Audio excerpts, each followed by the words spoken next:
நான் எழிலரசி மகாதேவன். இந்த love series பார்த்துட்ருக்கோம். ஸோ கப்புள்ஸ்க்கு நடுவுலையும் சரி, பார்ட்னர்ஸ்குள்ளேயும் சரி, ஒரு ஃபேமிலி டைனமிக்ஸ்லையும் என்ன மாதிரி விஷயங்கள்லாம் தேவைப்படுது, ரிலேஷன்ஷிப்பை எப்படி பெட்டராக ஆக்கிக்க முடியுன்றதான் இதில் பார்த்துட்ருக்கோம். ஸோ இதில் நான் வந்து என்ன சொல்லணும்னா, ஒரு ரிலேஷன்ஷிப்பை பெட்டராக வச்சுக்கிறதுக்கு 3 முக்கியமான அம்சங்கள் தேவைப்படுதுன்னு சொல்கிறாங்க. ஒன்று வந்து இன்சைட்னா என்னது? தன்னை பற்றின ஒரு புரிதல் வேணும். முதல்ல நமக்கு என்ன வேணும்னு தெரியலை, நம்மளை பற்றின புரிதலே இல்லை அப்படின்றப்போ அந்த ரிலேஷன்ஷிப் ரொம்பவே காம்ப்ளிகேட்டட் ஆயிரும். நம்ம ஏதோ ஒன்று நம்ம மனசுக்குள்ளே எதிர்பார்க்குறோம், பட் அந்த எதிர்பார்க்குறது என்னன்னு நமக்கே தெரியாதப்போ அதை இன்னொருத்தவங்கள்ட்ட அதை எப்படி எக்ஸ்ப்ரெஸ் பண்ண முடியும்? அதுவே பெரிய கஷ்டம். எக்ஸ்ப்ரெஸ் பண்ணுறதையும் தாண்டி எக்ஸ்ப்ரெஸ் பண்ணாமல் அது நீ அதெல்லாம் செஞ்சாகணும்னு நம்ம இன்னொருத்தவங்கள்ட்ட வந்து எதிர்பார்த்துக்கிட்டே இருந்தோன்னா எவ்வளோ காம்ப்ளிகேட்டடாக இருக்கும். இந்த பாட்டு தான் எனக்கு ஞாபகம் ஒரு பாதி நேரம். நான் பேச நினைத்ததெல்லாம் நீ பேச வேண்டும் அப்படின்னு சொல்லிட்டு யோசிப்பாங்க. நான் பேசணும்னு நினைக்கிறதே எனக்கே அது முதல்ல என்னன்னு தெரியாமல் அதை வேற இன்னொருத்தவங்க இதை செய்யணும்னு வேற எதிர்பார்க்கணும், பேசணும்னு நினைக்கிறது வந்து எவ்வளோ காம்ப்ளிகேட்டடாக இருக்குது. சில விஷயங்களை அழகாக எக்ஸ்ப்ரெஸ் பண்ணாலே பாதி நேரம் புரிய மாட்டேங்குது. அது வைஃப் நிறைய நேரத்தை புலம்பிகிட்டு இருப்பாங்க, நான் சொல்லிகிட்டே இருக்கேன் அவர் காதில் கூட விழ மாட்டேங்குதுங்க அப்படின்ட்டு. அதே மாதிரி வைஃப்ட்ட நான் என்ன சொன்னாலும் அவருக்கு புரியவே மாட்டேங்குது. இது மாதிரி சண்டை நடக்காமையாக இருக்குது. ஸோ நம்ம தெளிவாக அழகாக நம்ம எக்ஸ்பிளைன் பண்ண தெரியணும் அப்படின்னா முதல்ல நமக்கு அது நல்ல ஒரு புரிதல் இருக்கணும். எனக்கு இது வேணும், எனக்கு இதை பண்ணணும்னு நினைக்கிறேன், இது செய்யணும்னு நினைக்கிறேன் அப்படின்றத முதல்ல சொல்லணும். அதை வந்து அடுத்தவங்களுக்கு என்ன நினைக்கிறாங்கன்றதை அதுக்கப்புறம் தான் கன்வே பண்ண முடியும். ஸோ நமக்கு புரிஞ்சுக்கிட்டு அதுக்கப்புறம் அதை எக்ஸ்ப்ரெஸ் பண்ணுறப்போ இன்னும் பெட்டராக அந்த ரிலேஷன்ஷிப் கொண்டு போக முடியும். Inside is the first important skill that நமக்கு தேவையான ஒரு விஷயம்.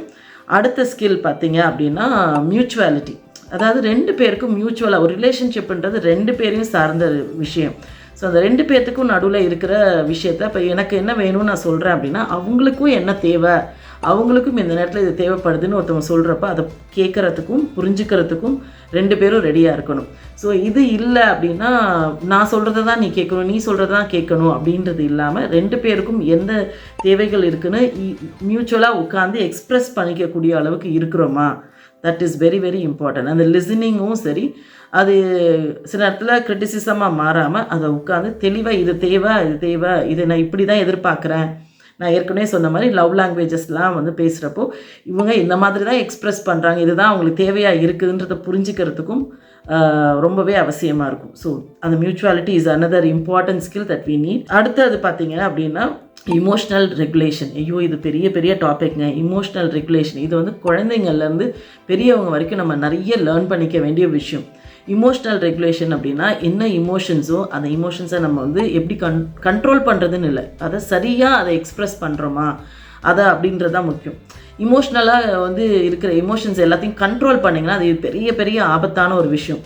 அது கோவமாக இருக்கட்டும், ஆத்திரமாக இருக்கட்டும், இது சேட்னஸாக இருக்கட்டும், எதையுமே நம்ம கண்ட்ரோல் பண்ணுறோம் அப்படின்னாலே இது ஒரு பெரிய பெரிய டிசாஸ்டர் தான் சொல்லணும். ஸோ அதுதான் நான் சொல்கிறது. ஆனால் அந்த இமோஷன்ஸை நமக்கு சரியாக ரெகுலேட் பண்ணி காமிக்க வேண்டியது இருக்குது. இப்போ எப்படின்னா ஒரு சைலன்சர், இப்போ ஒரு வண்டி வந்து இதெல்லாம் பண்ணுதுன்னா அதுலேருந்து வெளில வர சைலன்சர்லேருந்து வர சைலன்சர் சரியில்லைன்னா it becomes a very irritating thing. ஒரு லவுட் நாய்ஸு எல்லாத்துக்கும் டிஸ்டர்பன்ஸாக இருக்கும். அதே மாதிரி தான்.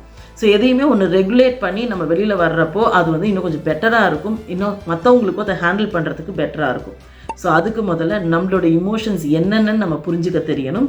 இமோஷன்ஸ்க்கு நம்ம என்ன லேபிள் பண்ணுறோன்றது இருக்குது. அதுக்கப்புறம் அதை ஒழுங்காக எக்ஸ்ப்ரெஸ் பண்ணுறோமா, இதை எக்ஸ்ப்ரெஸ் பண்ணுறனால அடுத்தவங்களுக்கு என்ன பாதிப்பாகுதுன்னு பற்றி யோசிக்கணும். அதே சமயத்தில் இது என்ன செஞ்சால் இதை வந்து பெட்டராக அவங்களுக்கு புரிய வைக்க முடியுன்றதும் நமக்கு தெரியணும்.